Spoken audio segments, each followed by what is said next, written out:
Okay, and so begins the first episode of Philosophy and Chess, where I will get whomped and maybe do a little whomping myself, but mainly I think just get whomped and talk about different philosophical concepts. That was a blunder already.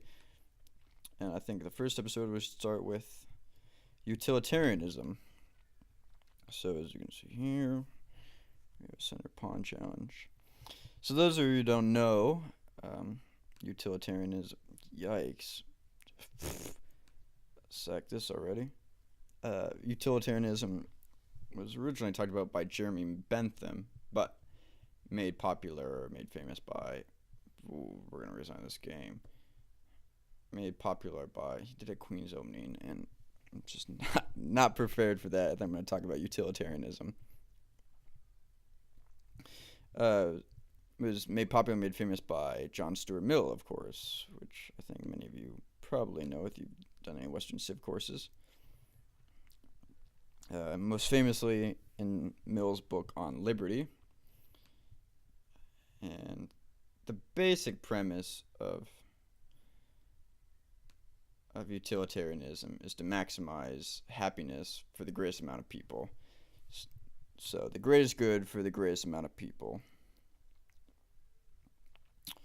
So we got an interesting structure. He's playing very defensively here. And this is, of course, the same guy that has played. Now, I think the biggest, historically, the biggest criticizer of utilitarianism was Immanuel Kant with his categorical imperative, which is just because it's for the greatest good amount of people, it doesn't absolve you of individual morality. Basically, utilitarianism argues, well, I sat there talking to you instead of moving my queen. Utilitarian argues that the means justify the ends in a lot of ways. And Kant argues, no, that's not true.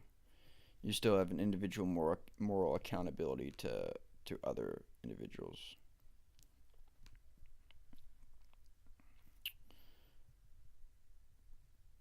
So let's see what's going on here. Do I have any good... Oh, he wants to sack the queen. Hey. What if we did something tricky like this? I'm going to lose this knight. What is he doing? I better play fast, 8 seconds. We might have to take a break from utilitarianism here. We're going to go here. Quickly. Yikes. Off. I wanted to take back with the queen, but alright, we'll play another match. So, utilitarianism. Basically, it's best applied to not so much the individual. I think that's where it goes wrong a lot of time, is that an individual says, well, I'm doing this for the greater good.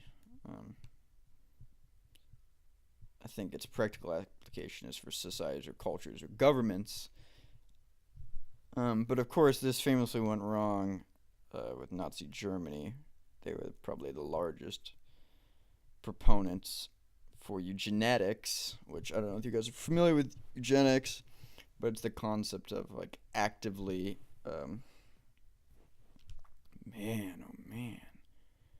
what a joke, this was a disaster,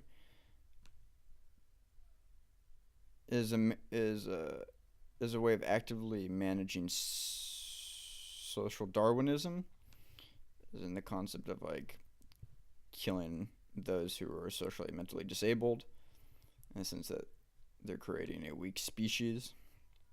Now, of course, we organize this as a terrible idea and inherently morally wrong, but at the time, utilitarianism was used as a justification, and actually had some pretty big, even U.S. Wow, this is tough.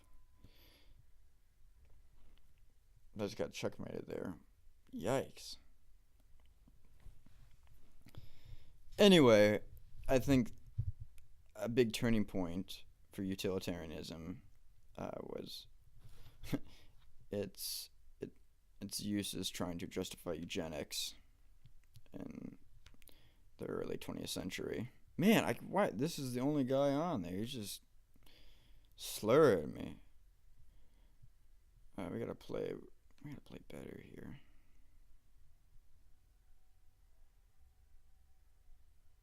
He runs for the fianchetto with the bishop. I'm gonna have to move this bishop no matter what I do. Just dance around. Check. Move back to a4. Yep.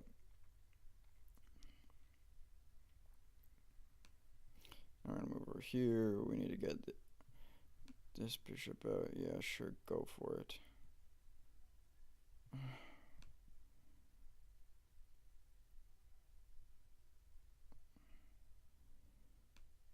Okay.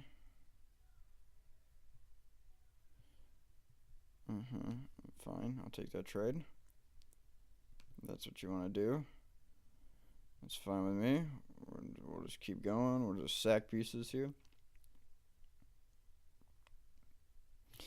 Anyway, John Stuart Mill is actually notable for a bunch of things outside of just utilitarianism. He's known for the marketplace of ideas, which I think is a great concept.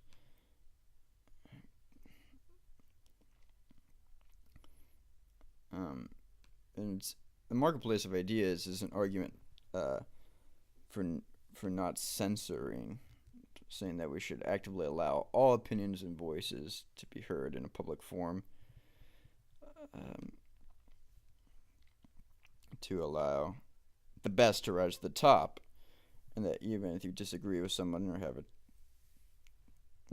think they're inherently wrong, that's all right. Let them voice it in the public sphere.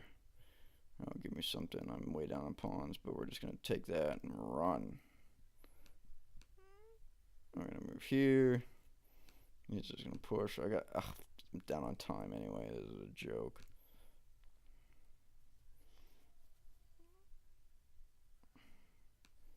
There. Oh, that took way too long.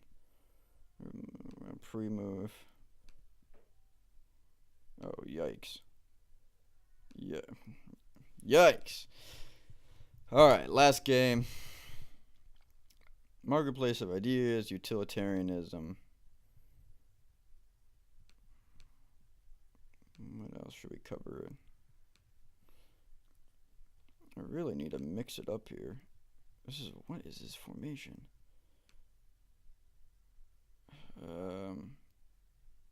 Sure. Let's see what he wants to do here. Yeah, okay, now we'll just take the trade. Okay, go for it. I'm gonna move my rook out over here.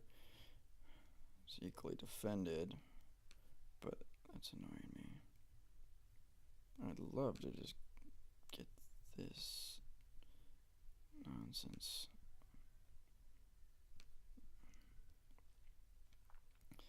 Oh, I wasn't looking. Oh, that's just painful. Painful. Oh, so is this bad move that I did here? What was this? What am I thinking? He's got his queen over there. We're just gonna push away.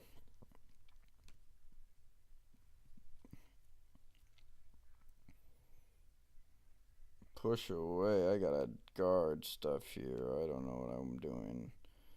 Yikes.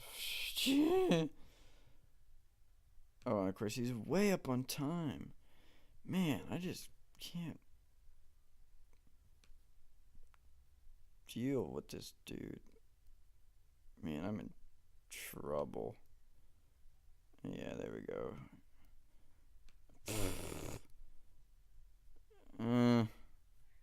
Alright. Well, this was the first episode. We'll get better at both chess and talking about philosophy. If anybody wants to play me, of course, you can see my username on here, and you will, of course, be featured in an episode of Chess and Philosophy.